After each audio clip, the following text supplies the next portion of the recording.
Bom, vamos continuar então? Bora? Vocês estão indo aí atrás da cortina? Besteira, né? Eu sei, concordo. Tá? Melhorou a sua alergia? Muito. É. Nossa senhora, vou comprar 2 litros. Por favor. Só para começar, tá? Nossa, tudo isso de água. Caraca, Vanessa. Gente, a garrafa da Vanessa, ela bebe água, hein, mano? Não, ela é só água. É por isso que ela não aguenta ficar assim no banheiro. É óbvio, né?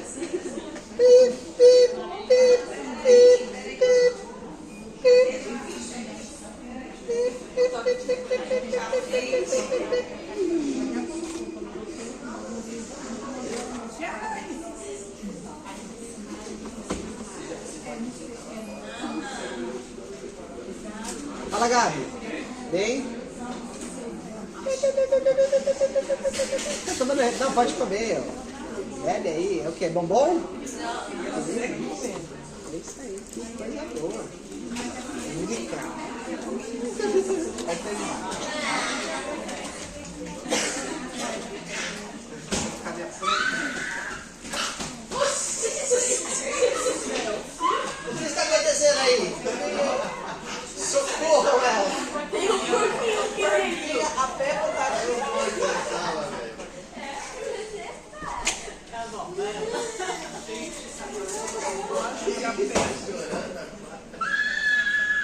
Nossa, gente. Pelo amor de Deus. Socorro ela, socorro ela.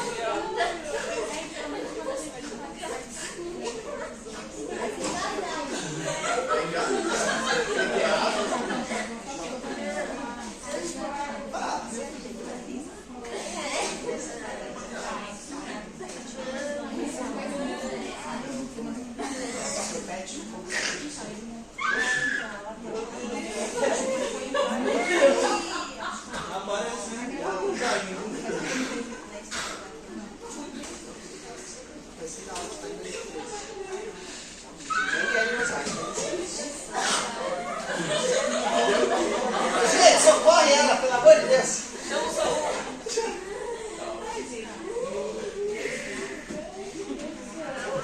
Vamos lá, vamos continuar. Tá?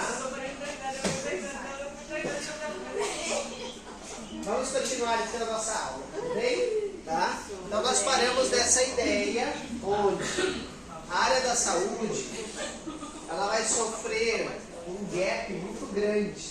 Por quê? Porque não quer dizer que o ser humano não olhava para a área da saúde antes, tá? Então a gente vai ter algumas culturas e civilizações que já estudavam o corpo humano como algo, né, que não era, as doenças não como algo, como um castigo divino, que são as referências à cultura egípcia, à cultura indiana e à cultura chinesa. São as culturas mais antigas dessa civilização humana. Então eles já há muitos anos entendiam que doenças existem, que elas são passíveis de tratamento. Só que para o Ocidente isso era algo ainda extremamente limitado, como eu acabei de contar nessa primeira parte da aula. Tá? E aí o Hipócrates, ele acabou tendo uma visão ampliada de fato, porque ao fugir do seu país de origem, ele vai andar por esses países, olha que interessante. E ele passa a estudar as outras culturas, como elas tratam o ser humano.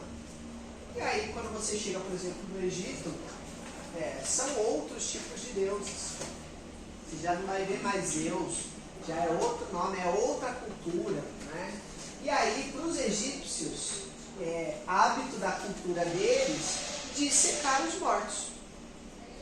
O que era antigamente proibido e de uma certa forma aqui no Ocidente, né, em algumas culturas religiosas ainda existe uma questão sobre o corpo da pessoa. Né? Então lá no Egito não era o contrário. Morria, eles abriam o corpo inteiro isolavam os órgãos e dependendo da classe daquele corpo, ele ia ser mumificado ou não. Então os egípcios conheciam a anatomia humana. Então antes de Hipócrates percorrer o Egito, ninguém sabia o que tinha dentro do corpo a não ser as tripas, tudo era tripa. Né? Eles sabiam por quê? Porque eles lutavam e passava a faca no outro, caía um bucho. Assim eram as lutas. Né? Nunca assisti o Coração Valente. Coração Valente. Né? Então assim, eles para tudo para eles era a mesma coisa, mas os egípcios entendiam inclusive a função de cada órgão. Então a anatomia começa no Antigo Egito. Né? E Hipócrates vai aprender a partir daí. Né? Então quando ele junta esses dois conhecimentos, de fato, né? ele vai começar a entender que tem uma forma como o corpo funciona. E para ele funcionar bem, alguns critérios e características precisam estar ativos. Né? Aí, não obstante, o Hipócrates percorre outros países como a Índia, e lá ele vai entender outra coisa, porque agora são outros deuses. Aí já nem tem direito a algo parecido com a cultura ocidental, né, da questão de Zeus e tudo mais. Eles não conseguem nem dizer, porque não tem mais. Né? Eles já vai falar de Brahma, de Shiva, de Vishnu, outros nomes assim que até era difícil de entender. E nesse momento eles têm uma medicina ainda mais terapêutica do que a gente imagina. Né? E aí juntando todas essas visões, quando Hipócrates retorna para o Ocidente, ele começa a ensinar sobre tratar o ser humano. Né? E a partir dos resultados que ele traz e dos escritos dele, de uma primeira ideia, o ser humano começa a tratar. Então, é um momento onde Hipócrates viveu 400 anos antes de Cristo, tudo bem? Então, nessa fase, assim, né, até chegar o marco zero, que aí é datado pelo nascimento aí do Cristo, vamos começar a contar os anos a partir daqui, isso só acontece porque está caindo uma filosofia religiosa para surgir outra. O cristianismo vem ser construído nas ruínas do paganismo de Zeus. Por isso que a ideia de um Deus de barba branca é meio parecida com Zeus, porque Zeus era representado com barba branca. Né? A gente pensa num velho que cuida de todos. Então, quando vem essa figura barba branca, é basicamente uma transferência de cultura do paganismo para o cristianismo, a mesma coisa. Então, entenderam esse processo? Só que como está caindo a religiosidade nesse momento, existe espaço para falar de outras coisas sem ser considerado herege. Então ele consegue publicar os textos dele e isso vai ganhar uma expressão muito forte de tratamento, né? Ou seja, a humanidade ocidental agora vai evoluir pensando em terapeuta.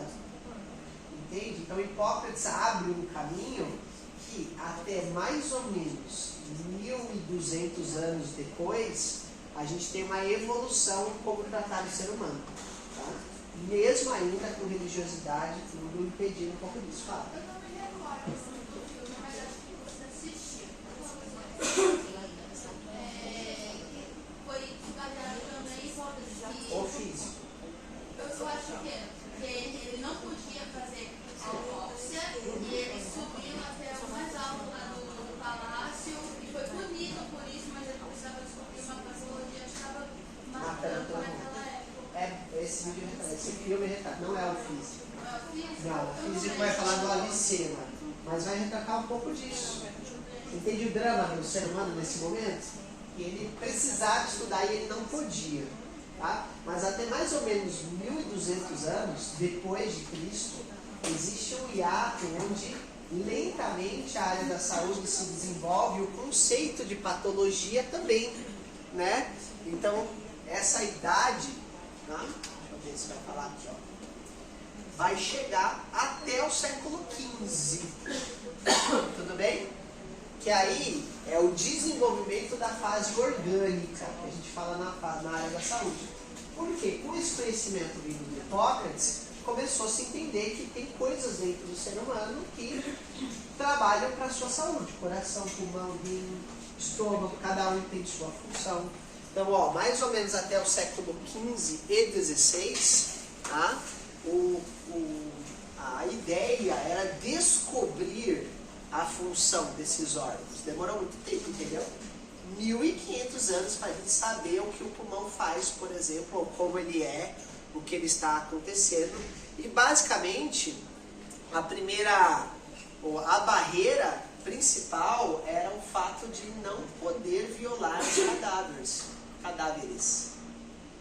Porque era parte da cultura religiosa enterrar os cadáveres e guardar ali o espírito daquela pessoa sobre todas as culturas religiosas. Aí não é uma característica só da cultura ocidental. Tem muitas culturas orientais que acabam tendo esse preciosismo, né?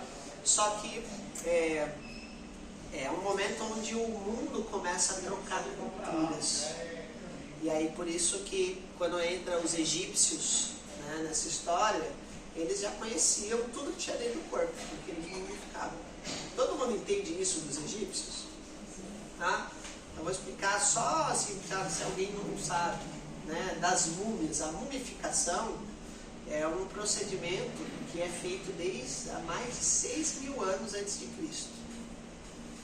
E como era a mumificação? Né, para ela dar certo e ter as múmias que até hoje existem nos museus, precisava tirar todos os órgãos.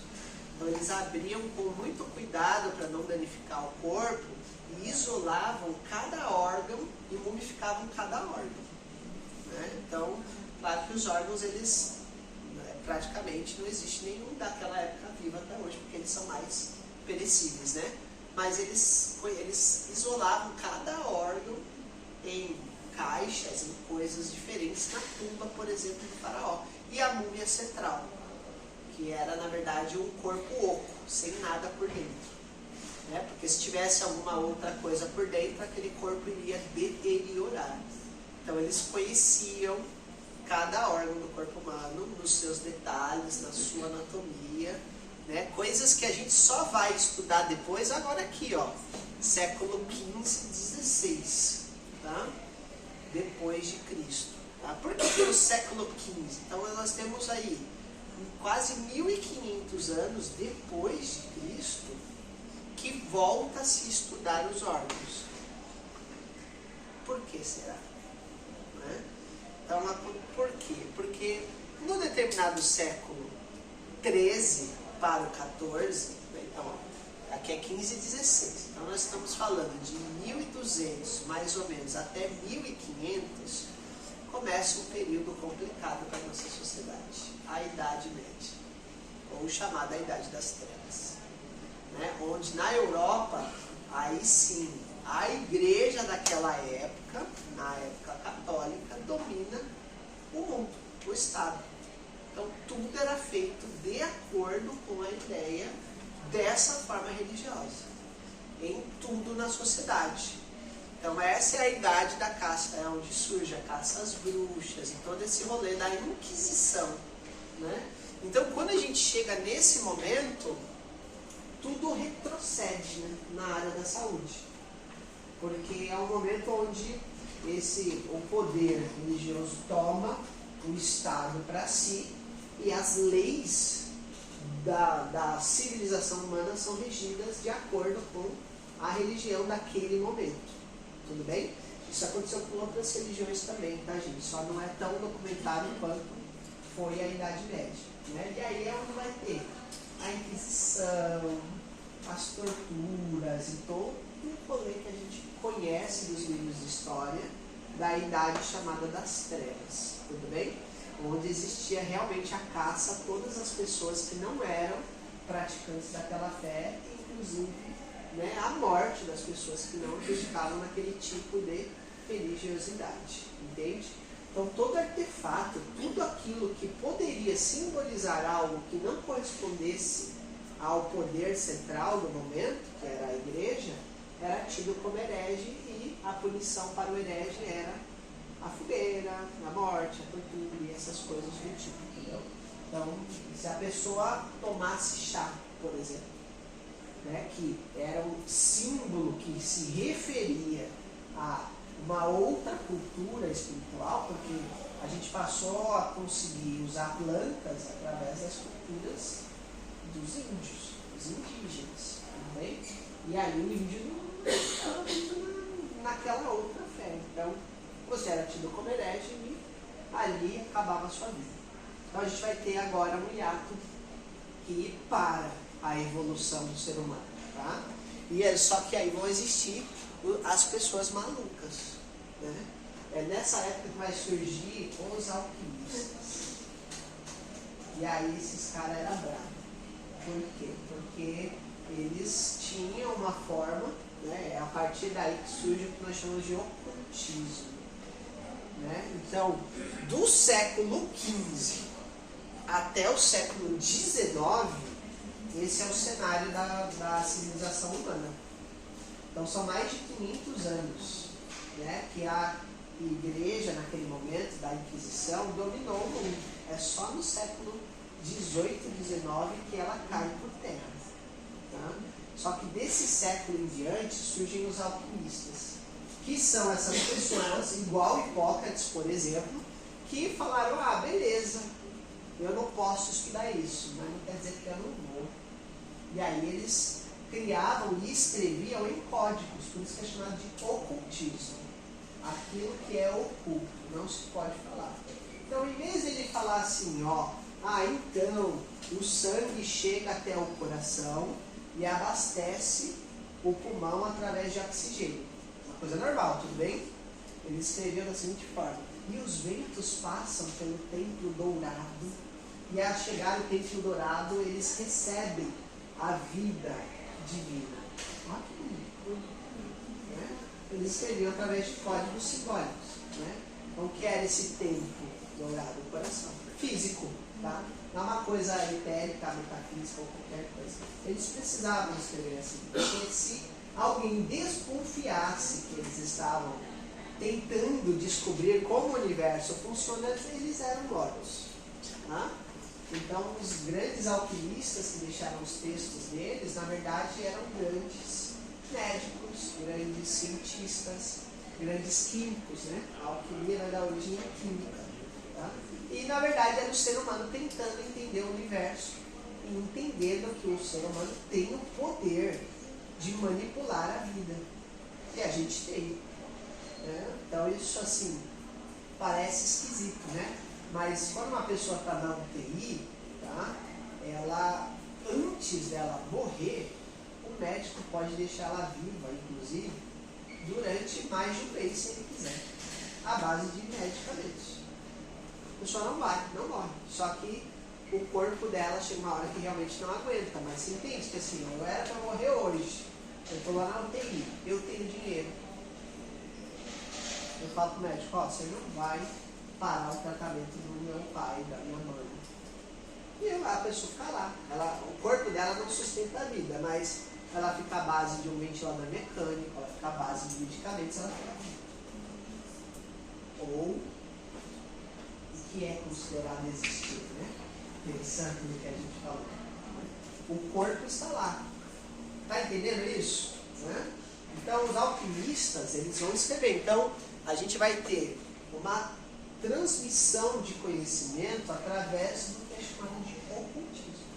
E isso vai chegar até o século XVIII, quando novamente a igreja agora começa a perder o poder sobre o Estado, sobre as pessoas, e vai surgindo a civilização mais moderna, que é da onde a gente está vindo. Tudo bem? A civilização moderna, que é, o que é uma civilização moderna, né?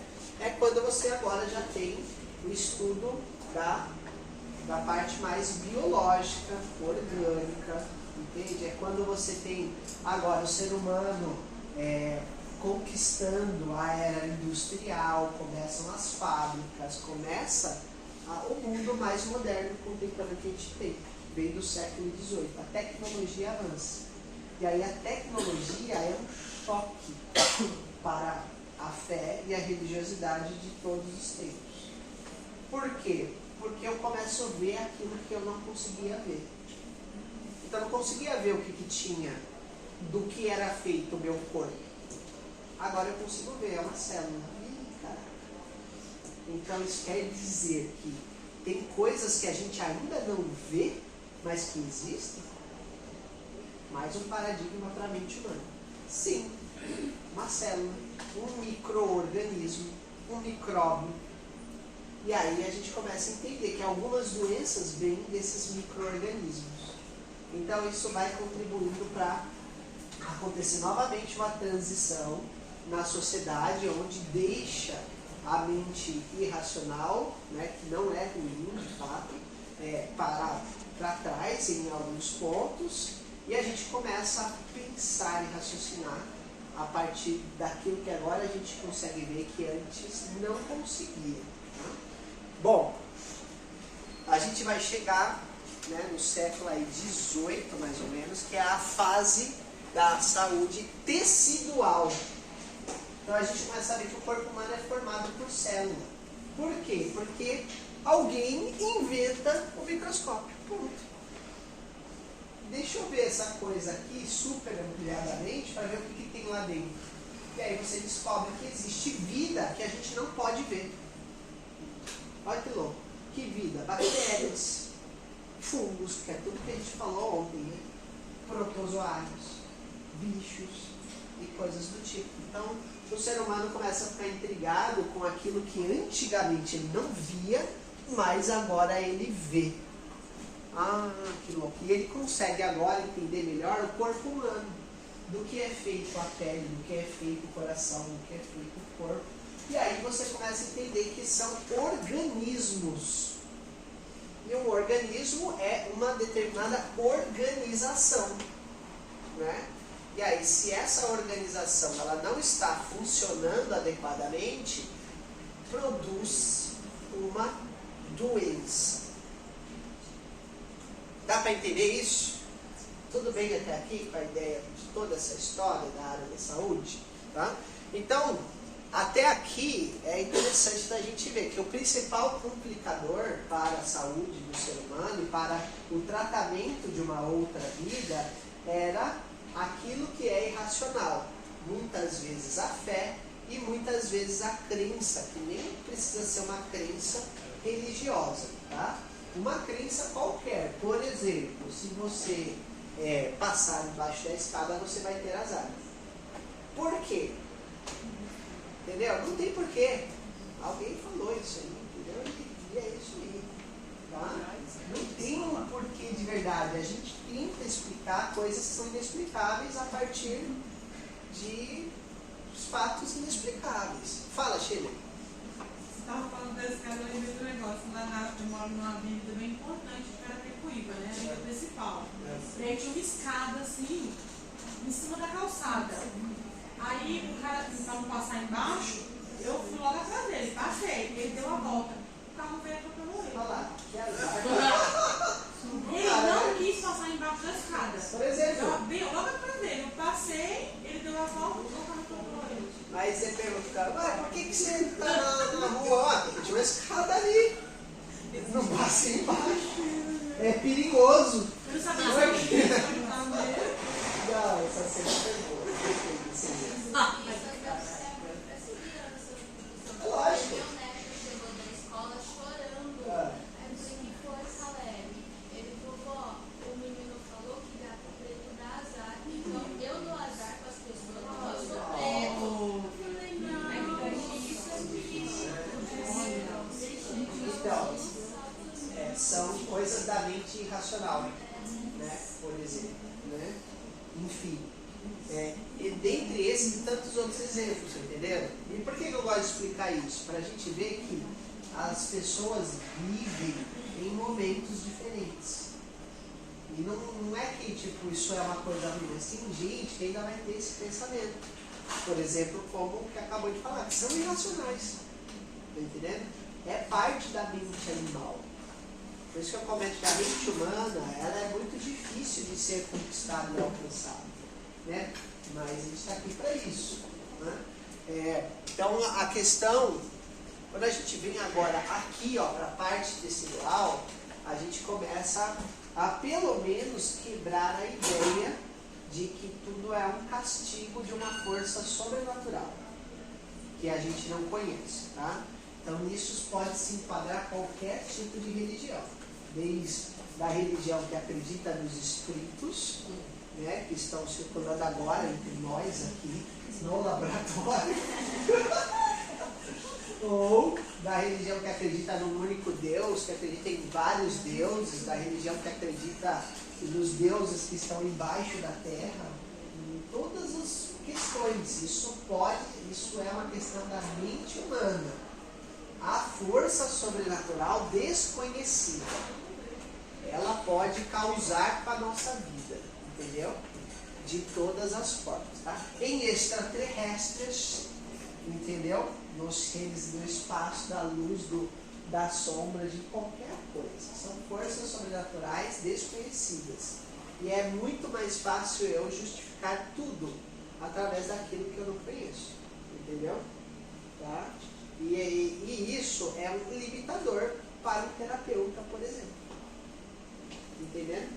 Eu preciso olhar aonde a mente de uma pessoa está presa. E para isso, a minha mente não pode estar presa a nenhum tipo de amarra, a nenhum tipo de questão quando eu sou terapeuta. Tá? Mas a gente também tem que aprender a desligar o modo terapeuta. E muitas vezes na nossa vida. Mas quando eu estou na terapia, aí não me importa o que é que essa pessoa acredita. Eu quero entender as consequências dela acreditar naquilo. Está entendendo? Então, de uma forma até mais prática, né? Por mais a gente não tem opiniões, a gente precisa lidar com a natureza daquilo que está acontecendo. Então, uma pessoa que por sua fé, religiosidade, não importa qual delas seja, porque essa que a gente mais conhece não é a única, ela não gostaria de receber um órgão, por exemplo, de doação, por N motivos, e são diversas religiões que têm isso. Eu preciso respeitar essa ideia, mas eu vou ter que lidar com a consequência dessa limitação. A consequência dela é, tá bom, não posso fazer uma transfusão de um órgão aqui. Então eu tenho que usar esse medicamento, eu tenho que usar esse procedimento para tentar ainda amparar aquela vida que sofre na doença. Tá?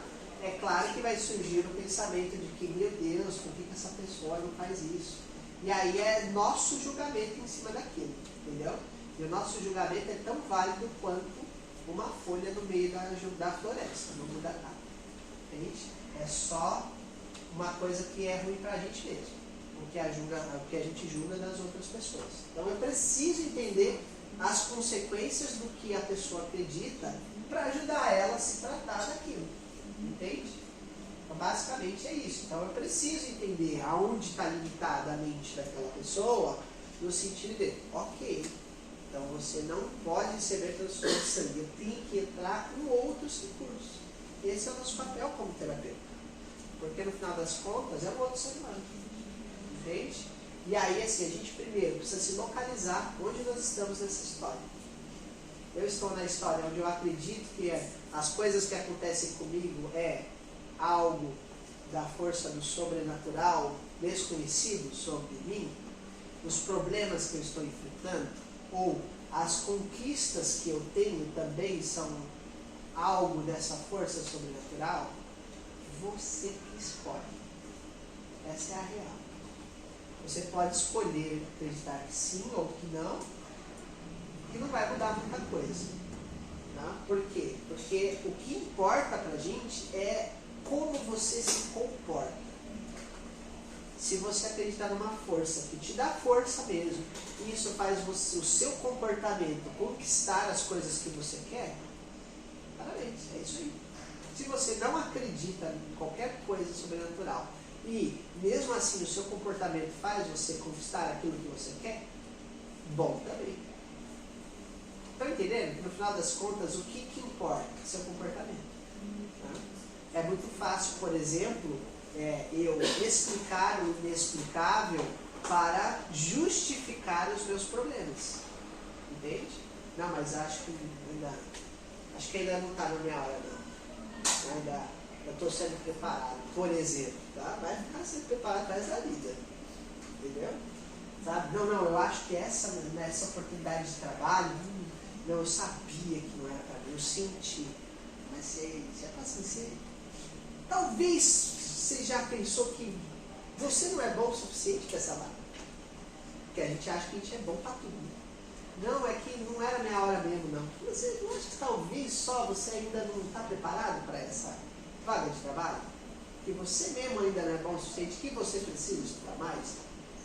Entende que é diferente isso? Então, esse tipo de acreditar naquilo que é inescrutável, às vezes limita a gente mesmo de entender que no final das contas a responsabilidade da sua vida é sua. Se você viveu bem ou mal, parabéns. Lá no final, quando você estiver morrendo, você vai falar, putz, vivi bem, que legal pra mim. Vivi mal, que péssimos pra mim. Oi? Na área da saúde, vivenciamos muito isso com os próprios colegas de trabalho. Já se formaram há 20, 30 anos atrás, tem atualização, só não eu vou proteger um dia. Exato. Sim, se atualiza. Sai do mercado, olha que só vai falar, é assim, procurava na minha vaga. Não, ele não se atualizou.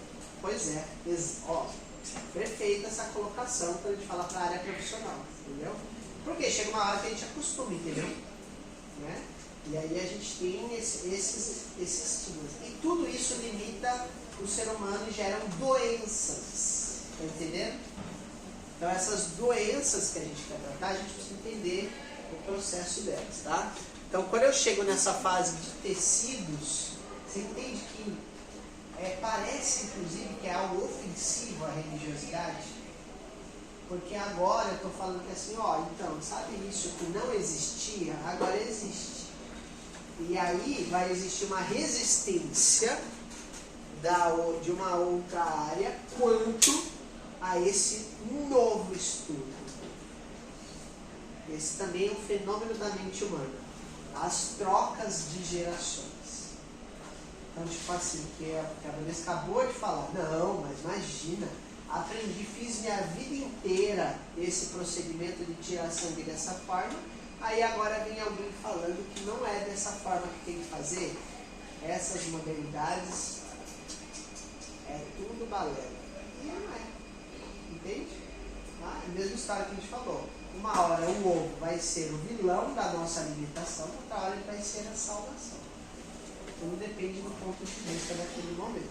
Tá? Tudo bem até aqui? Ok? Tá? Bom, quando a gente começa a evoluir agora a tecnologia, olha que interessante, né? Então o microscópio que antes via algo aumentado, chega um momento que ele consegue, no século XIX, ver a célula e como a célula funciona. Aqui nós estamos agora, né, nesta fase da humanidade ainda, né? E as pessoas, vocês entendem que assim, se a gente olhar para as pessoas ao nosso redor, para os nossos vizinhos, eles nem chegaram aqui ainda, entendeu? Então, tipo assim, eu tomo dipirona, ou eu tomo Novalgina, porque o outro não funciona. Mas por quê? Porque não funciona, é pior. Essas coisas de remédio genérico aí. Ela não entendeu ainda que o rolê, entendeu? É uma limitação, porque a nossa cultura é leiga na área da saúde, né? O que uma pessoa hoje sabe, por exemplo, sobre a dengue, por exemplo. O que a gente sabe? A gente sabe que o mosquito pique e a gente fica com dengue. Vocês sabem desse, né? Esse é legal, né, Mayara? O mosquitinho pique. O mosquito pica e a gente pega dengue. E aí a gente acha que a dengue é o quê?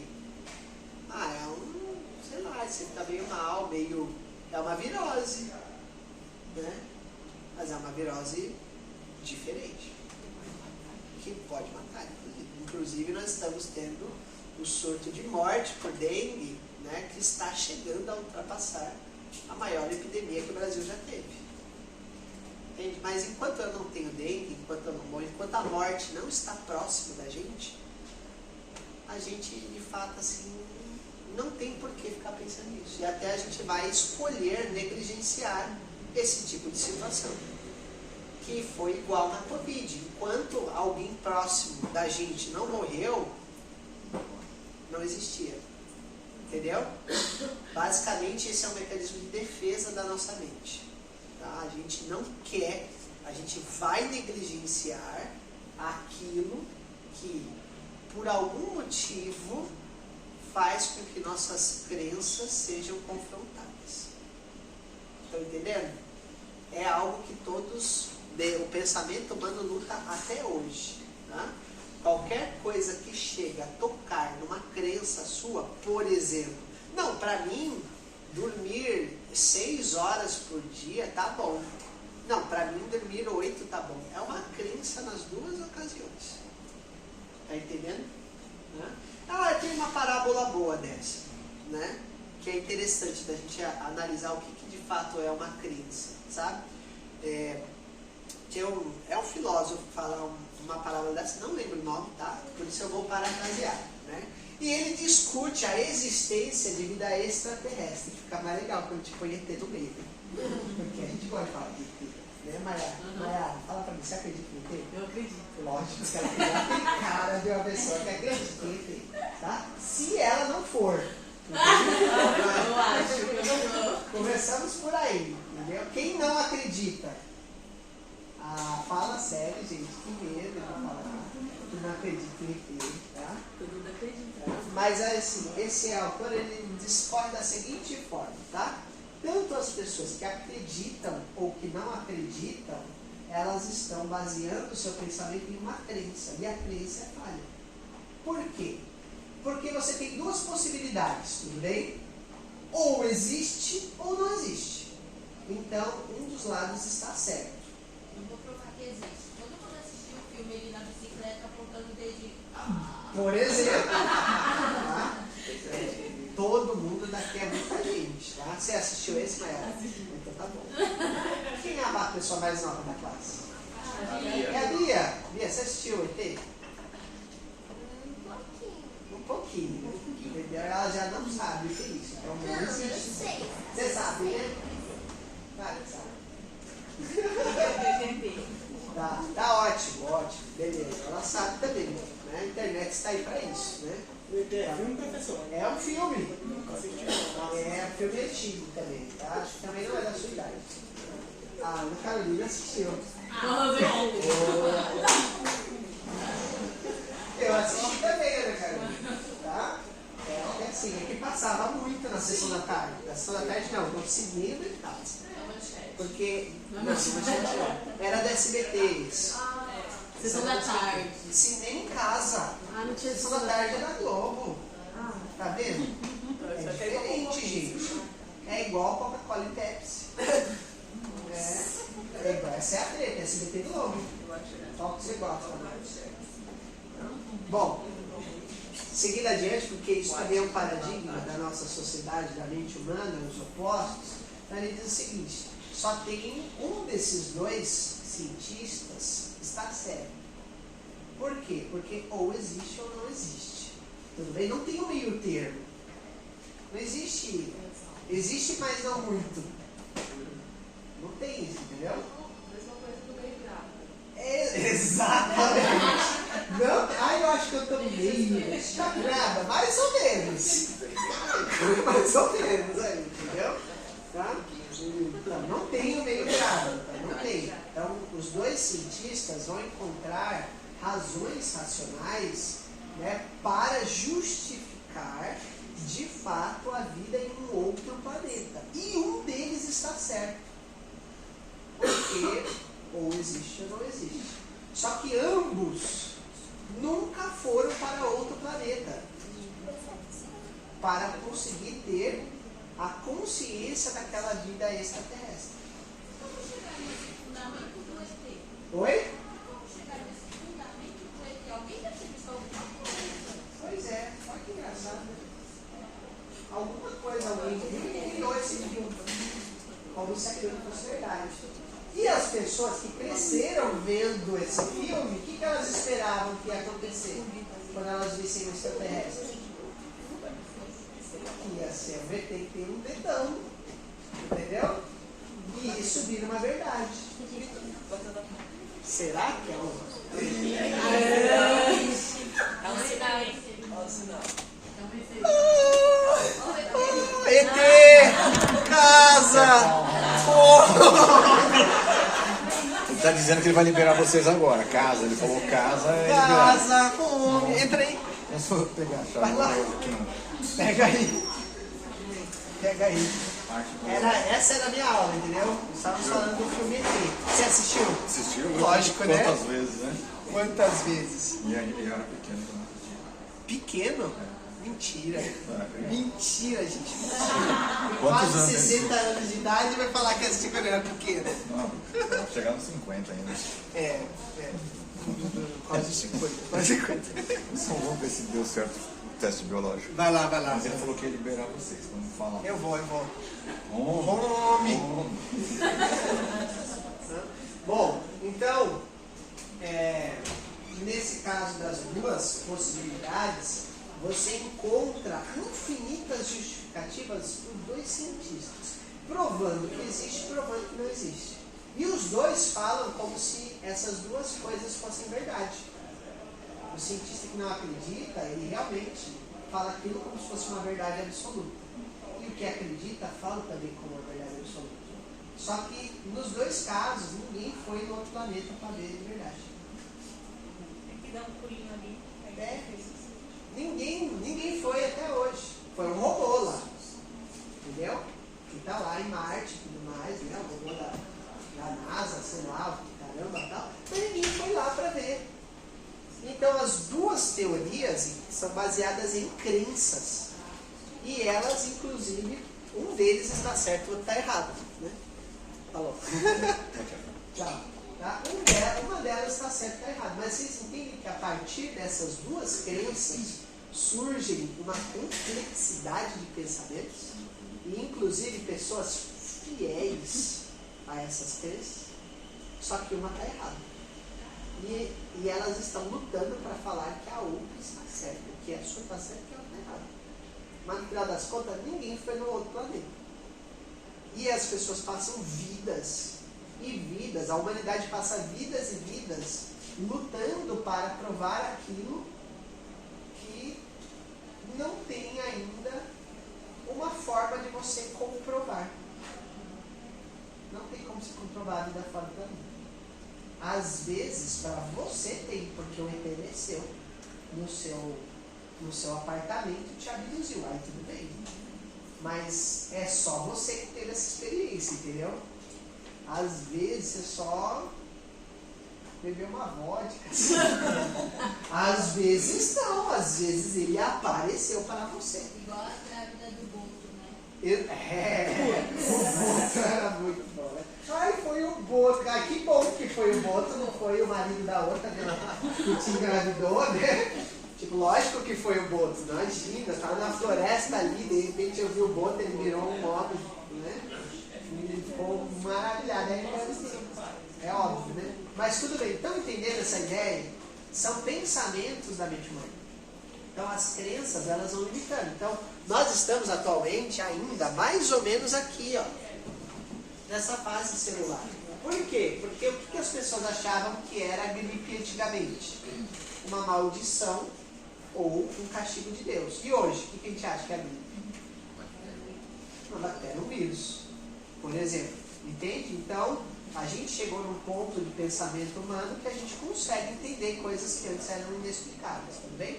Só que, até aqui, a gente não sabe daqui para frente as coisas que vão trazer, né? Imagina assim, eu já imagino que daqui a um tempo as pessoas falam, você acredita que as pessoas elas conversavam com as outras através de um aparelho que chamava orelhão? Cara, só no Brasil, né? Não é telefone público, orelhão. Aí eu tô contando isso, meu tataraneto, o orelhão é o quê? Uma orelha grande?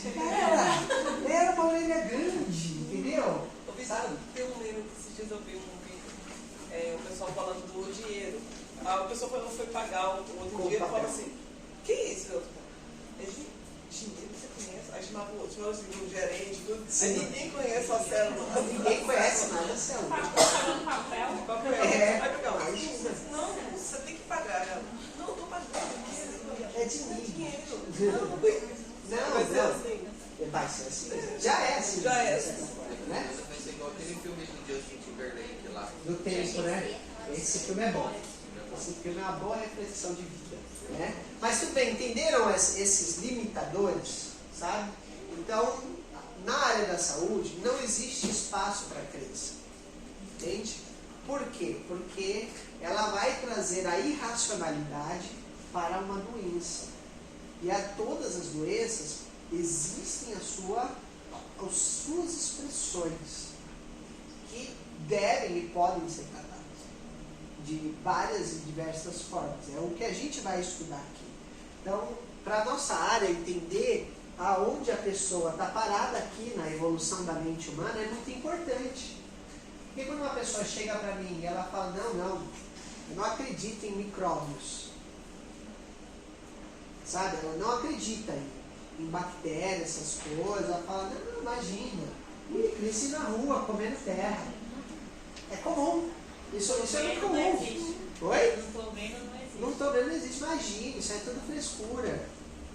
Ela vai sofrer as consequências na saúde dela por causa disso. Essa pessoa ela sempre tem indisposição, ela tem infecções que ela não consegue saber que são problemas de infecção. Ela tem vários sintomas que são para uma pessoa normal, que por exemplo, normal não, para uma pessoa, por exemplo, que consegue ter acesso à higiene, por exemplo, não vai ter aquela doença. Não é?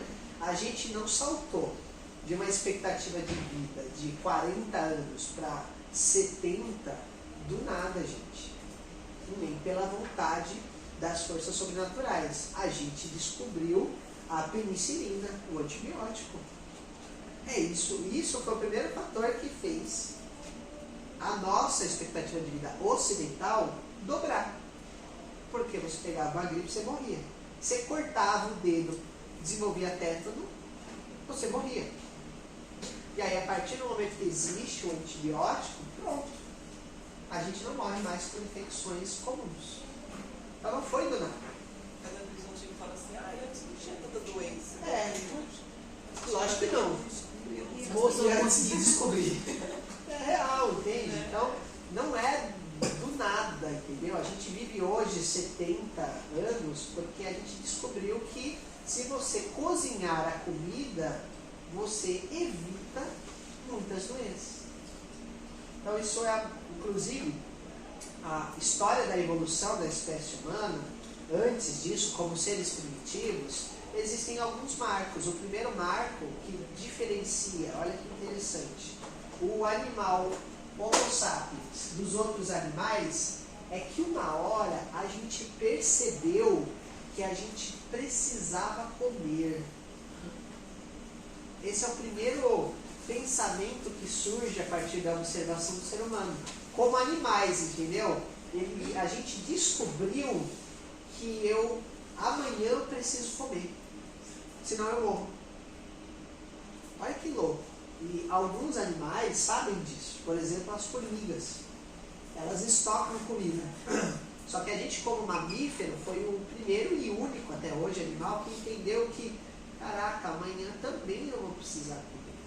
Porque os animais, eles são instintivos. Eu sinto fome, eu vou lá e como. Ele fala, olha o gatinho, ele está pedindo comida. Lógico que ele está pedindo comida. Você esqueceu de dar para ele.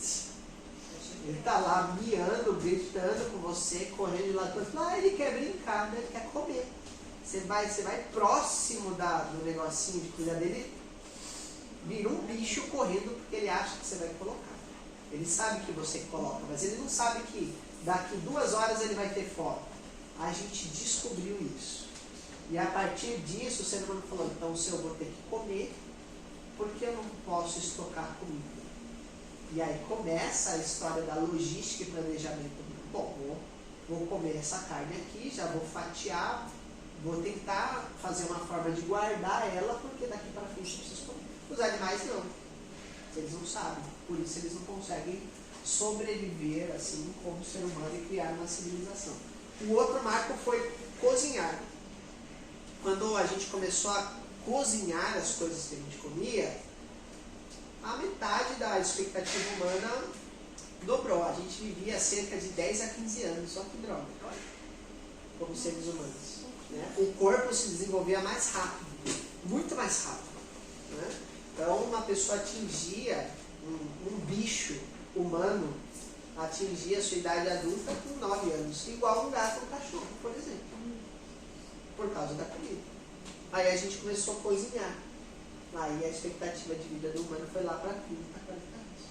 E ficou assim até aqui, ó. Até a Segunda Guerra Mundial. Olha que doideira, gente. Né?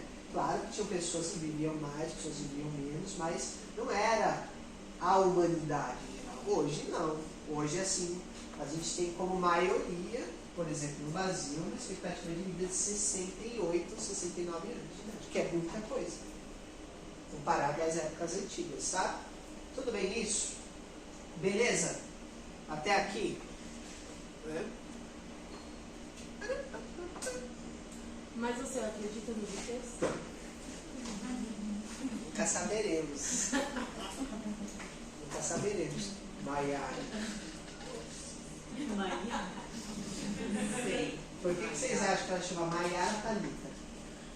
2 nomes para uma pessoa só? Todo mundo tem 2 nomes, gente. O que tem? Alguma coisa tem. É o quê? 2 nomes, velho. 2 personalidades. Esse chama É quase isso. Por quê? E é importante estudar isso, viu? Uma coisa é a Maiara, outra coisa é a Thalita. Geralmente a gente não gosta de uma delas. Ela não gosta de uma delas, eu acho. Né? Não é Thalita? Não é Carolina? Eu gosto. Não, a Carolina não vai gostar. A Carolina é mais legal que eu. Né? Bom, mas vamos adiante, tá? Senão eu vou ficar aqui zoando a cabeça dessas pessoas. Né? Tudo bem? E aí, gente, com a tecnologia hoje, o microscópio, ele é eletrônico, ele não é uma lupa gigante que você está olhando. Então ele mapeia os elétrons de uma coisa. Olha quanta coisa a gente avançou e pulou aqui, entende?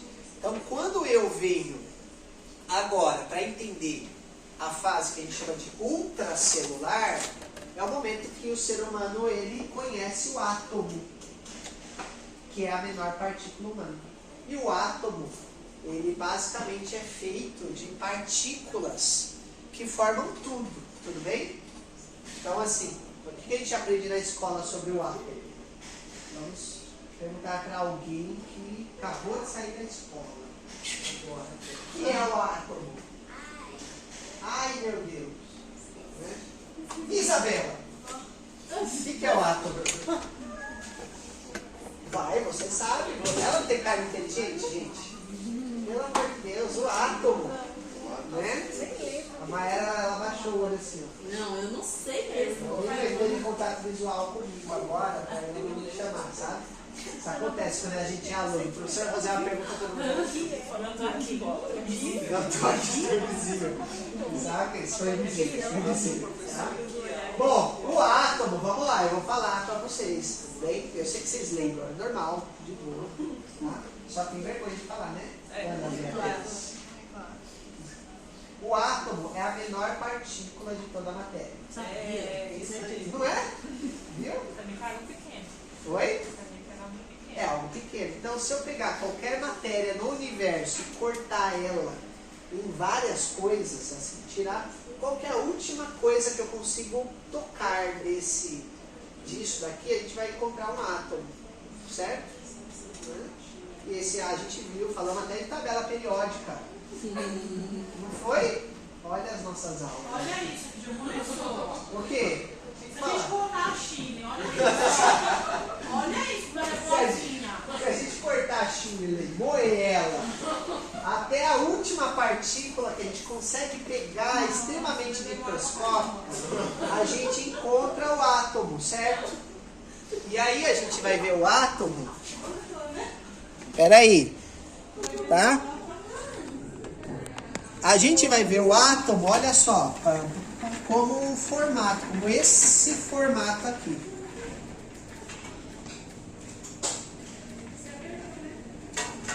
E também é um formato fictício, tudo bem? Mas é o que a gente mais conhece, ó.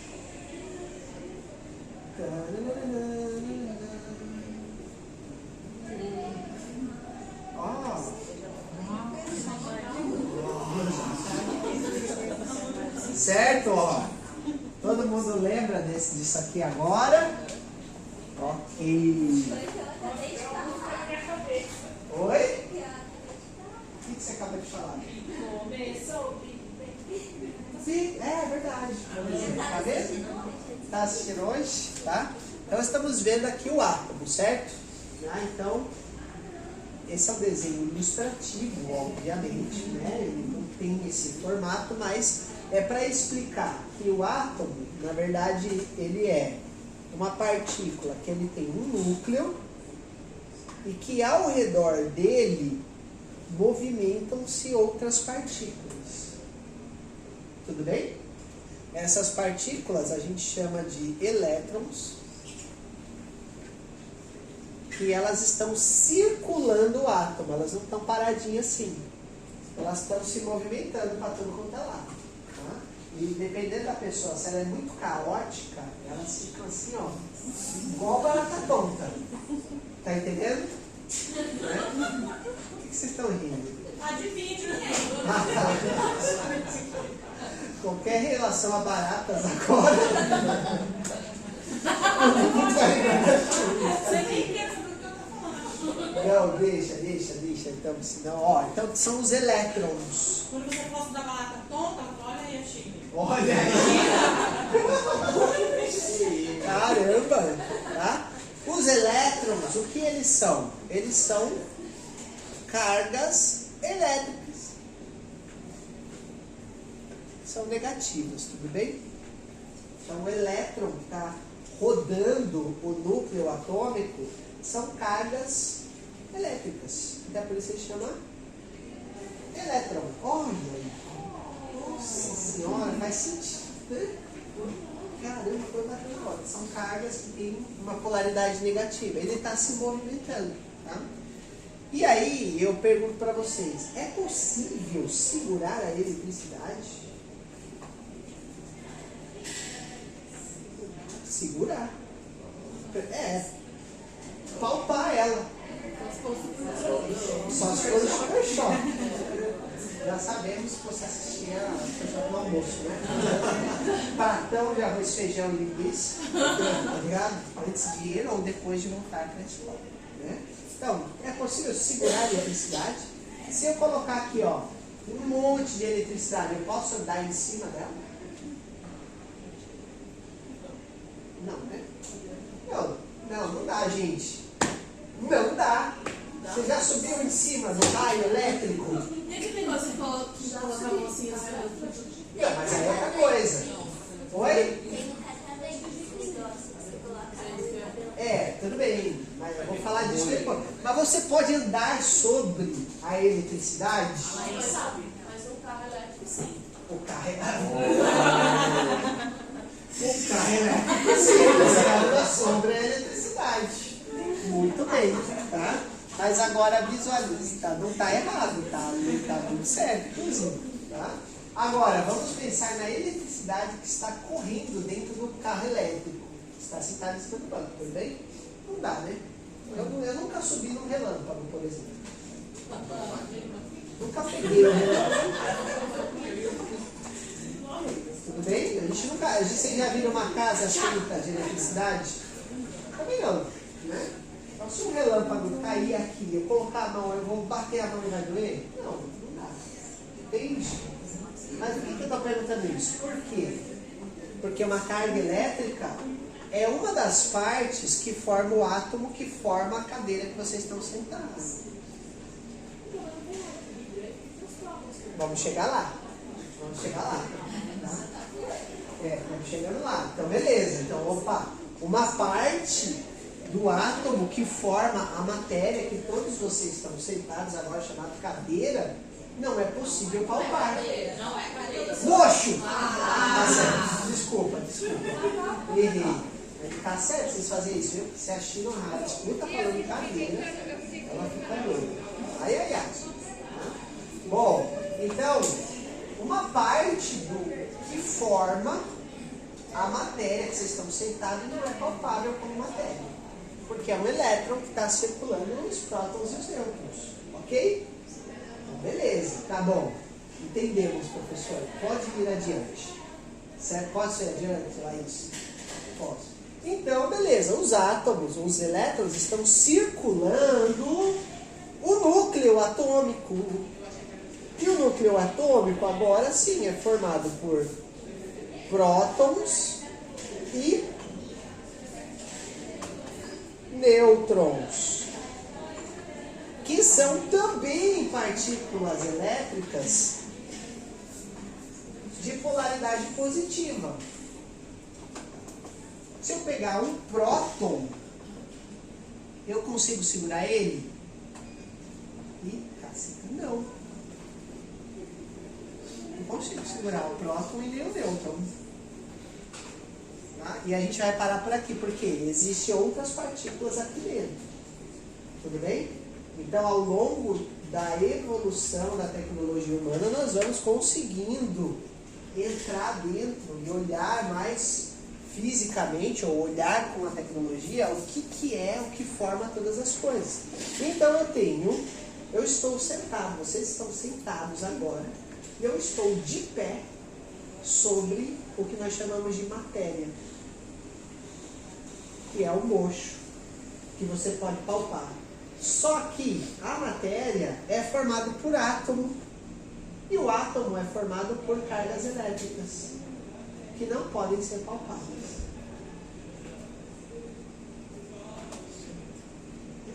E agora? Então você está sentado sobre o quê?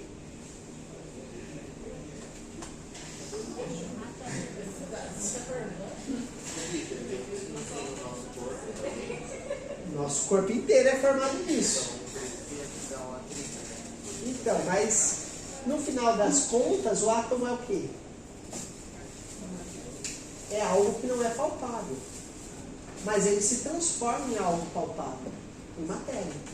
Tudo bem?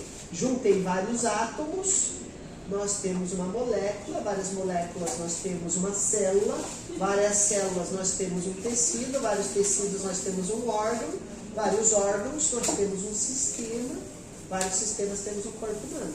Mas lá na sua origem nós também somos feitos de átomos que são cargas elétricas.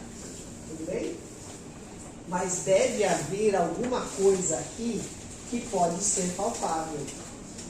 Porque senão você estaria sentado sobre algo que não é possível sentar-se. Mas a primeira pergunta é: vocês conseguem afirmar que vocês estão sentados sobre alguma coisa?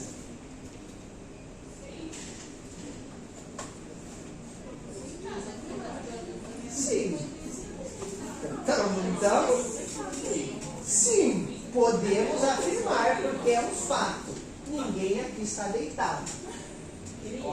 Queria.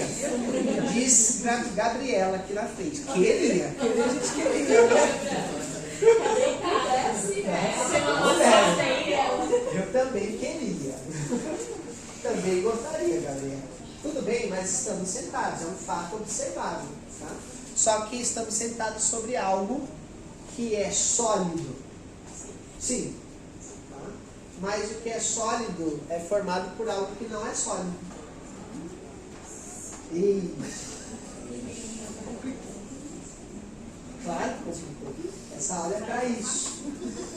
Entendeu? Eu não vou responder. No final do curso eu respondo. Nossa, Na formatura. Até lá vocês vão ter que pensar sobre isso, tudo bem? Tá? Não, mas vamos pensar mais um pouco, tá bom? Pode ser? Se você quiser ir, você pode ir, tá? Vamos que aí, né? Ó, prótons e nêutrons, tá? Os primeiros microscópios, e durante muitos anos não se conseguia ver o núcleo do átomo. não se conseguia ver o núcleo atômico, que é formado de prótons e nêutrons. Então, a partir da observação daquilo que eu tinha naquele momento, eu entendia que ele era formado por essas partículas positivas. Porque a gente conhece a eletricidade. A eletricidade é um movimento de uma carga elétrica que se desloca do positivo para o negativo. Tudo bem? Como coloca a pilha assim, um positivo e negativo. Aí, o universo descrito numa pilha. É sobre isso. Colocar as duas no mesmo lado não funciona. Não funciona. Olha só que coisa. Isso é observável, tudo bem? Bom, a partir do momento que os microscópios conseguiram entrar no núcleo atômico, deve ter ali o segredo da matéria. Por quê? Porque estamos no mundo material. Isso é inegável. A gente não pode dizer que a cadeira não existe. Tudo bem? Por quê? Você está sobre a cadeira. Ok? A gente não pode dizer que o nosso corpo não existe, porque nós estamos nesse corpo. Tá? Mas vamos fazer um parênteses aqui. E a mente humana? É possível dizer que ela existe? Fecha o parênteses, senão eu vou falar sobre isso. Mas, porque você pode apalpar ela, você pode pegar ela, você vê ela. Mas você sente, você toca o vento. O vento? Ah, boa analogia. E o vento? O que é o vento? O que é a fogo, o que é o amor? O que é o amor? O nosso grupo é esse. Nossa, o vento é uma boa analogia. O que é o vento, gente? É o ar e movimento. Ok, o que movimenta o ar?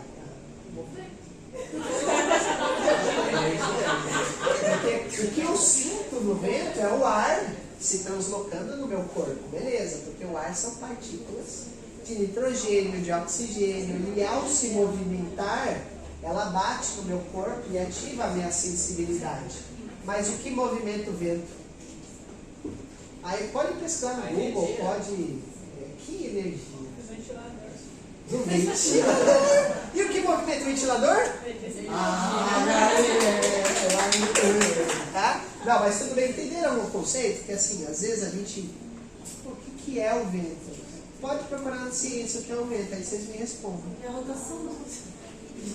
Vai ser uma resposta assim. O vento é as correntes de vento. Ninguém explica o vento, gente. Pode procurar na NASA. Não tem uma explicação, é algo que você só observa. Guardem o vento, que ele vai ser o nosso guia quando a gente entrar na medicina chinesa. Mas a gente volta para o átomo antes de acabar a aula, senão não acaba. Tá? Então os microscópios entraram e puderam ver o núcleo atômico do átomo. Então a gente não enxergava, agora a gente conseguiu enxergar. Então a gente desenvolveu um aparelho que abriu isso daqui e agora eu posso ver o que está acontecendo ali dentro. Por quê? Porque o segredo está aqui dentro. De algo não material se transformar em algo material. Tudo bem? Beleza? Ok. Bom, o que é possível ver dentro do núcleo atômico hoje? Tá? Quando você abre, você percebe que tem prótons e nêutrons e que existem partículas chamadas de subatômicas. Então já não é mais só prótons e nêutrons. Existem mais 12 partículas que antigamente a gente não via. Antigamente. Tudo bem? Só que a gente só consegue ver 12 até agora. Então, para a gente, até agora, o limite é ver essas 12 partículas, tá? Mas o que essas 12 partículas têm como características? Né? Quando você olha, você está dando nome para essas partículas e todas elas juntas formam uma coisa incrível dentro do átomo. Sabe o que é? Nada.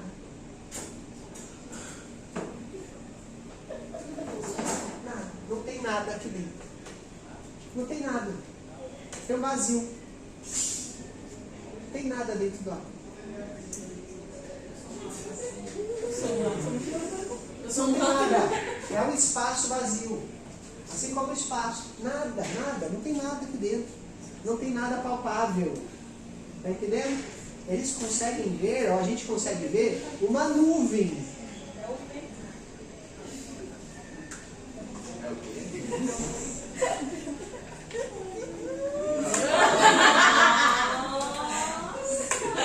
Gabriela! Meu Deus! É o vento. É o vento, boa! Meu coração palpitou. Para de me apaixonar assim. Tá? Não tem nada aqui dentro. A única coisa que se vê no núcleo atômico é uma nuvem, que não é palpável. É uma vibração, é algo que eles não conseguem explicar, mas dentro do núcleo atômico também não tem nada. E aí, o que acontece então com o universo? Que é o que a gente sabe até hoje. Você junta um nada com outro nada, forma um nadinha maior, e esse um monte de nada forma o nosso universo, que forma a cadeira que a gente está sentado. Então, sobre o que você está sentado? Nada. E se os átomos formam o nosso corpo, o que nós somos? Nada. Somos um grande nada. Então, quando a gente achar que a gente é muita coisa, que a gente é os melhores terapeutas, as melhores pessoas do mundo, a gente precisa lembrar da nossa natureza. O que você é? Nada. Não somos nada. O universo é feito de algo vazio, um nada. Mas esse nada é o que cria tudo. Que barulho louco. Nem usamos tóxicos, hein?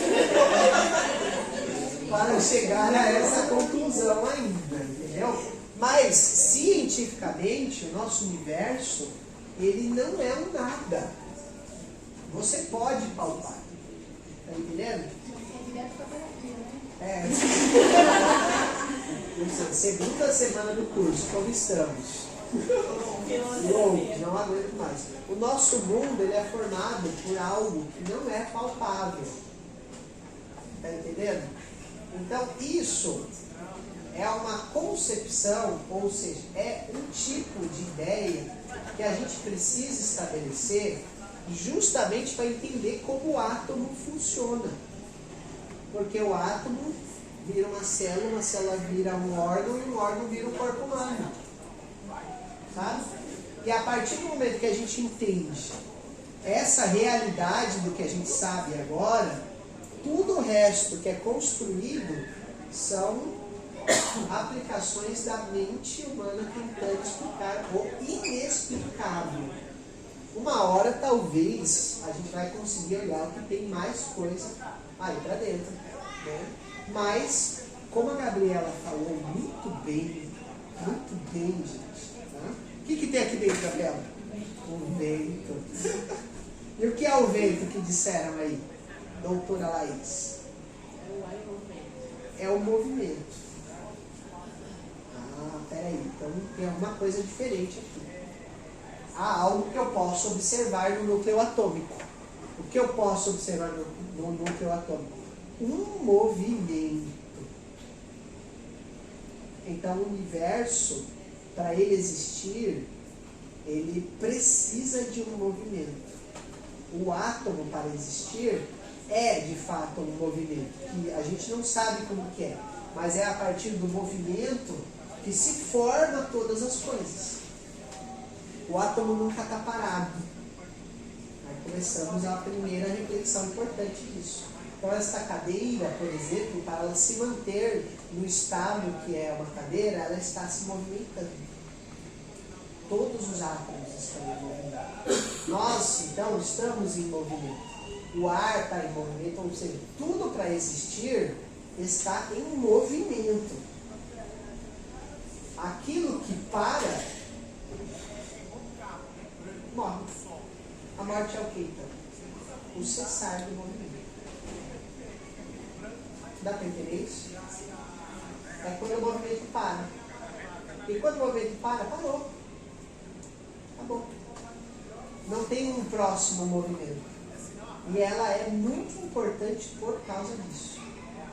Porque, por exemplo, para a cadeira se manter nesse estado, nessa forma, os átomos da sua extremidade estão mortos. A morte é o segredo da vida. É ela que permite que a vida exista na forma como a gente existe. Como o nosso corpo cresce, isso é muito da hora. Quando a gente é criança, a gente está lá na barriga da mãe, as células, ou seja, o movimento está se expandindo para todos os lados, de todas as formas possíveis. E aí é necessário existir a morte de algumas células, por exemplo, para surgir a vida humana. Então, eu gosto de explicar a forma mais simples, que é como é que a gente forma a mão quando a gente está na barriga da mãe. A mão, primeiro, ela é só uma grande vida. E aí ela vai se achatando, porque ela está crescendo, e começa a morte a agir sobre os dedos. Então morre todas as células que estão entre os dedos. E aí surge a mão. Quando essas células não morrem, a pessoa nasce com uma deformidade. Uma deformidade da vida. Professor, tem certeza que o senhor não fez medicina? Não, imagina, Deus me livre. Vocês estão entendendo isso? Então, a vida e a morte, elas estão intrinsecamente ligadas. Fala, Beatriz. Por exemplo, deveria ter morrido aquele dedo. É um sobrevivente. Aquele dedo é um distúrbio da vida. E se, por exemplo, né, não fosse um único dedo, fosse duas pessoas que nascessem ligadas ao mesmo tempo? Faltou morte nessa vida. E nasce uma anomalia, nasce algo diferente da forma como a gente se vê. Então, para a vida existir, é necessário existir a morte, como princípio da vida. Olha que louco, tá? Quando eu penso numa flor, olha que linda a flor. A flor, antes dela ser flor, ela é uma semente. Ela não é a flor. E a flor e a semente não são a mesma coisa. Só que a semente, para ela germinar, ela precisa morrer. Então aquela semente está lá gostosinha na terra. Olha que delícia. No quentinho da terra, recebendo água, recebendo nutrientes. Mas como semente, ela precisa morrer. Aí ela morre. E quando ela morre, todo mundo fica triste. Morreu a semente, mas é da morte dela que surge uma rosa, que é outra coisa. Assim é a nossa vida. E aí, como seres humanos, quando a gente nasce, ou quando a gente está sendo construído no ventre da nossa mãe, nós ainda somos essa semente. A gente nem é vivo ainda. A gente só é parte da nossa mãe. É tipo assim, ó, tá saindo uma célula do meu braço, opa, virou um filho. Só que está ali dentro de nós. E aí, o que é que faz esse bebê nascer? É a vida ou é a morte? A criança morre. Corta o cordão umbilical dela, estoura a placenta. Ela não tem mais oxigênio. Ela morre dentro da mãe. E aí, nesse ato de morte, a mãe expulsa o filho para fora. A natureza dela. É aquele bebê, se ele não respirar, ele está morto. Aí ele respira. Ele vive. Nasce uma nova vida. Para viver. Para viver antes ele teve que morrer. Para viver antes a gente morreu, gente. Entendeu? O que foi, Ana? Ah, tá bom. E por que eu estou falando sobre isso? Tá? A gente está estudando massoterapia, ou pelo menos deveria ser o objetivo, não é mesmo? Né? Porque quando eu estou falando de patologia, né? Quando eu estou falando de patologia, nós estamos falando do movimento da vida e da morte. Então, o que é uma doença, uma patologia? É quando algo começa a interferir no movimento da própria vida. É quando algo começa a fazer com que o movimento da vida deixe de existir e aproxima aquela célula, aquele átomo da própria morte. Então isso é o estudo da patologia. Eu quero estudar, por exemplo, por que o meu fígado ele está morrendo, está com hepatite. Então, por que ele está morrendo antes de mim? Hã? Muito álcool? Eu não bebo essas coisas, tá entendendo? Mas pode ser um fator. A Gabriela conhece bem isso. Não conhece, Gabriela? Não, nem a Mayara, tá? Deus me livre, Mayara. Tá? Então por que a vida do fígado está morrendo antes de mim, que sou Vitor? Por que meus joelhos são mais velhos que eu? Oi? Isso eu queria saber. Tá vendo? A gente vai estudar ao longo do curso. Mas isso é estudar a doença. Por que determinada parte do meu corpo está morrendo antes de mim? Né? Então aí entra, por exemplo, por que nosso fígado ele morre antes que eu? Pelo álcool, não é, Vanessa? Nossa, meu tá de verdade. Tá de verdade, né? Tá? Pelo álcool, pelos hábitos, pela alimentação. O movimento da vida do fígado começa a deprimido. E o que ele causa a partir do momento que todo o meu corpo está andando num ritmo e o fígado está em meio? Dá para entender isso? Então, por exemplo, vamos ao primeiro exemplo. O primeiro movimento do fígado, o metabolismo do fígado, é converter gordura em açúcar. Tudo bem? Essa é a primeira função que o fígado faz, ou uma delas que é importante, tá? O fígado, uma hora ele cansa, ou tem tanta gordura que está entrando no meu corpo, que ele fala assim, mano, já não consigo transformar isso tudo em açúcar. Então o que está sobrando, ele vai deixando no sangue. E aí a gente começa a ter um colesterol elevado. O colesterol elevado, ele já mostra que meu fígado, ele não consegue mais correr sozinho pelas próprias pernas.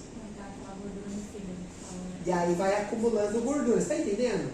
Vai acumulando a gordura, o fígado vai ficando cada vez mais lento nas suas funções, tá? Não é literal isso. Mas ele vai conseguindo deixar de fazer o movimento que ele faz para todo o corpo se manter em saúde, em harmonia. E aí o que isso causa? Bom, acumulou gordura no próprio fígado. Essa gordura faz com que o nosso corpo tenha que produzir muito mais bile.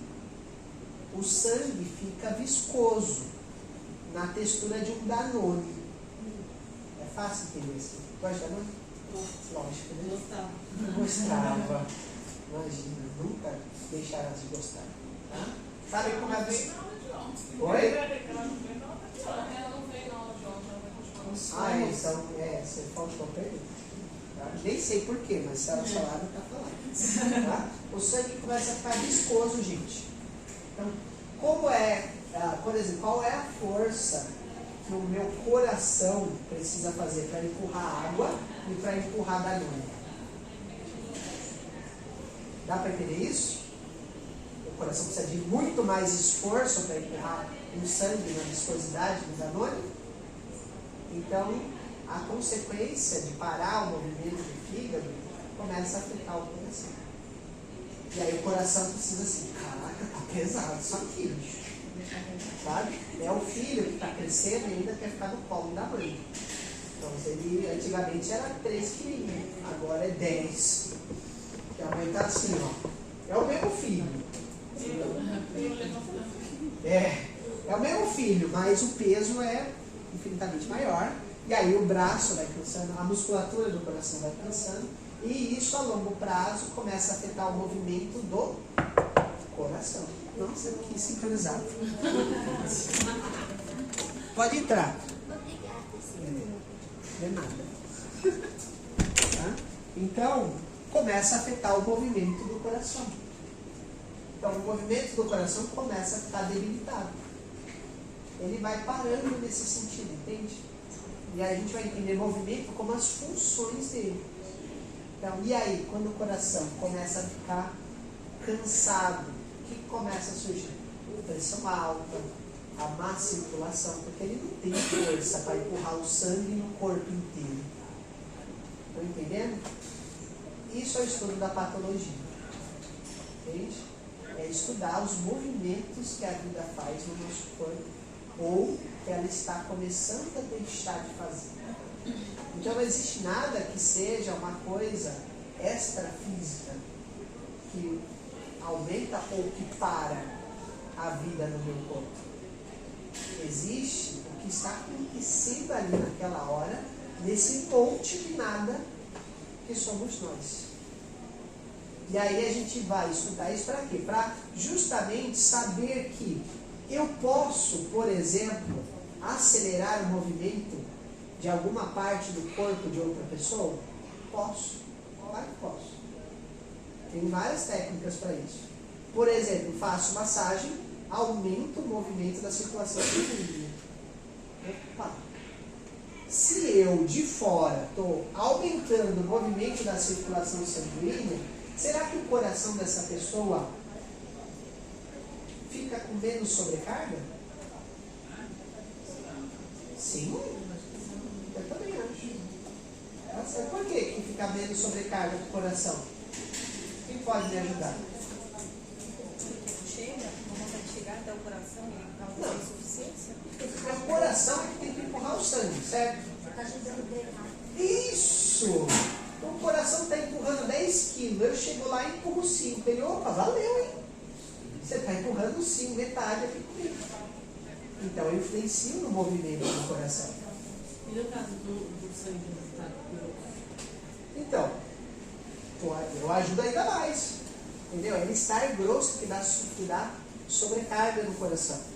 Se eu facilito o trabalho do coração, eu mexo no movimento dele. Dá para entender isso? Tá? Isso é a nossa área. E é isso que a gente vai depois estudar com um outro nome chamado medicina chinesa. Mas não é diferente da medicina ocidental. Você quer saber por que aquela função está ou não está funcionando. Isso é patologias. Tudo bem? Mas vocês percebem que é impossível ver o movimento da vida, de uma doença, se eu estiver preso nas fases anteriores para a minha mente. Se a minha mente ela possui crenças que são limitantes para essa visão. Por isso que às vezes eu falo coisas que eu sei que é difícil da gente escutar. Porque são confrontos às nossas crenças. Só que as crenças são aquilo que vai limitar o seu potencial terapêutico. Então precisa existir, vai precisar existir de vocês um desenvolvimento da mente interior de vocês para olhar para as crenças que a gente desenvolveu ao longo de todo o tempo. Tá? E quando eu falo crença é tudo, não é só a religião. É sobre, o chá de boldo faz bem. O chá de boldo faz mal. McDonald's faz mal. E eu não como. Você não come? Quando eu não como. Quando você não come, né? Entendeu? A Coca-Cola é do mal. Não faz nada para ninguém. Quente, exatamente. Tá vendo? A Gabriela vai se formar assim, com excelência. Não existe o mal e o bom nessa visão. Estão entendendo? Então nós vamos acabar, por exemplo, quando a gente estuda essa história, é para primeiro, você precisa começar a olhar para você e entender aonde a sua mente está estagnada. Você ainda acredita que um micróbio, por exemplo, ele não afeta o nosso corpo? Você acredita que tudo isso de limpar as coisas é frescura? Você acredita que a doença ou qualquer outra coisa é força de algo sobrenatural? São coisas que você vai ter que enfrentar. Né? E você precisa descobrir por si mesmo o que é de fato importante ou não. Porque eu não vou ser a pessoa que vou aqui falar as regras de um terapeuta. Porque não cabe. Eu acredito que cada pessoa precisa garimpar a sua verdade. Não existe, quer dizer, existe uma verdade absoluta, a sua, porque é a sua vida, entendeu? Não tem uma verdade absoluta soberana para todas as pessoas, existe a sua verdade absoluta, porque no final da vida é você, seus anjos e seus demônios, nada mais do que isso. Você é o agente do movimento da sua vida ou da morte dela. Entende? Isso mais para frente, quando a gente vê principalmente os comportamentos das pessoas, né, da área da massoterapia, da área da terapia alternativa, vocês vão entender bem o porquê que esses comportamentos eles são maléficos para a saúde humana. Porque a partir do momento que eu acredito que tudo é uma ação que está fora da gente, eu não preciso beber mais água. A energia negativa que me pegou e me deixou mal. Eu não preciso fazer atividade física, porque o universo hoje está falando para mim que eu estou passando por isso para entender alguma coisa na minha vida. Tudo vira uma justificativa para tirar a responsabilidade que você tem sobre você mesmo. É porque mesmo se a gente considerar. Mesmo que a gente considere que existiram outras vidas, você tem que ter consciência de que é você que agora. É você por você. Resolver as coisas que você decide. E a gente, na verdade, colhe o que a gente planta, é simples. É a natureza. Exatamente. É a acho terra. eu tenho algumas amigas que pensam desse lado e tal. Mas isso aconteceu porque tenho certeza. Eu paguei o karma porque na outra vida meu irmão me batia. Minha amiga, sua decisão. Então, se você acreditar nisso, você vai aceitar a porrada do meu irmão? Exato. E na outra vida não faz sentido. Se a gente está aqui para ser uma pessoa melhor, por que você não vai fazer nada? Tem um amigo meu, um velhinho, né? Que é um velhinho muito sábio. Já vou terminar, tá? Só para vocês ficarem. Ele fala uma coisa, uma reflexão muito interessante, tá? Como a gente não tem como saber como foi a nossa vida passada e nem a futura, da mesma forma que eu não consigo mudar nada que está lá no passado e nem descobrir o que vai acontecer no futuro, a gente só tem um lugar que a gente pode agir, que é o agora. Tá bem? Presente, certo? Então, se a gente ampliar isso para a minha vida, o que aconteceu para trás da minha vida, eu não consigo mexer, nem sei como é. E às vezes é que nem a ideia dos extraterrestres. Posso acreditar que tem ou não, eu não estou lá, não consigo voltar no passado e mudar. Eu também não sei como vai ser no futuro. Então você tem essa vida para se preocupar. Quando a gente olha por esse lado, né, eu acho que a perspectiva de vida ela fica um pouco mais realista no sentido de qual é a tarefa do ser humano real a não ser aprender a passar pela vida. É só isso que a gente tem. Você só tem que aprender a passar pela sua vida. E aí é decisão sua. Como você vai passar pela vida? Entende? Então, basicamente, isso aqui vai ser... É um pensamento que eu estou trazendo para vocês, porque vocês vão começar a olhar para o paciente de vocês e nitidamente você vai ver onde ele está preso, onde ele está parado. E você não vai poder falar para ele. Você vai ter que tratar ele do mesmo jeito. Você não vai poder falar para ele, cara, para de acreditar nessas baboseiras. Você não pode. Você vai ter que tratar ele como ser humano. Porque no momento que você agir sobre isso dessa forma, acabou o vínculo terapêutico. Mas a gente não pode deixar de ver aonde é que a doença está começando a se desenvolver. Chega, vamos embora. Oi? Eu vou fazer agora, não precisa falar não. Tchau, gente, até amanhã. Tá? Tchau, até amanhã.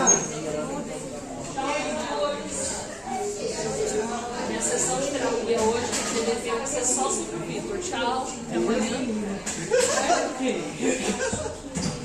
E agora, o que sou? Fala pra sua terapeuta. Hoje eu descobri que eu não sou nada. Não, já tinha descoberto, só que o negócio vai. Então, sabe? Já o Vitor lá, ele falou que tá tudo de novo, sabe? Tá tudo na Chico, tinha superado, você fala um negócio que legal. Tchau, Vitor. Tchau. Ela tá pronta pra terapia hoje. Tchau. Tchau, professor. Tá bom. Vamos mandar.